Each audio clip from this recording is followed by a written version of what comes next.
Concessionnaires automobiles ne manquent pas.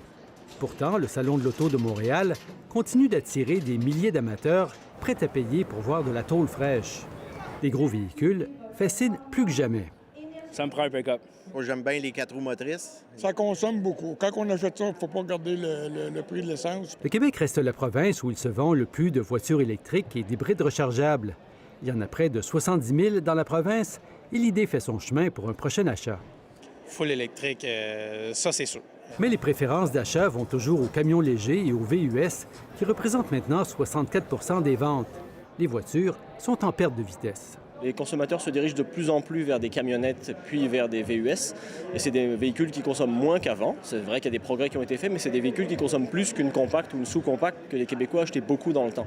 Un rapport récent confirme que les Québécois consomment plus d'essence que jamais. Les ventes d'essence ont fracassé un record de 10 milliards de litres. C'est très préoccupant parce qu'on a une politique énergétique qui vise à la réduction des émissions de gaz à effet de serre, mais aussi des ventes d'essence directement. Et on s'en va dans le sens contraire. Ce qui est payant en ce moment, c'est les véhicules utilitaires, c'est les camions.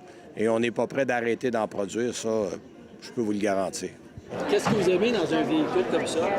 La virilité. On est viril quand on est dedans. On n'a plus 71 ans, on n'a pas d'âge.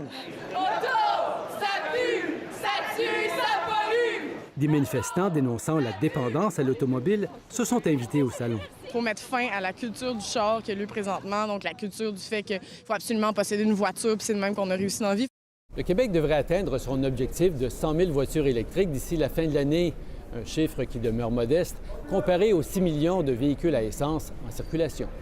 Ici Michel Marsollet, Radio-Canada, Montréal.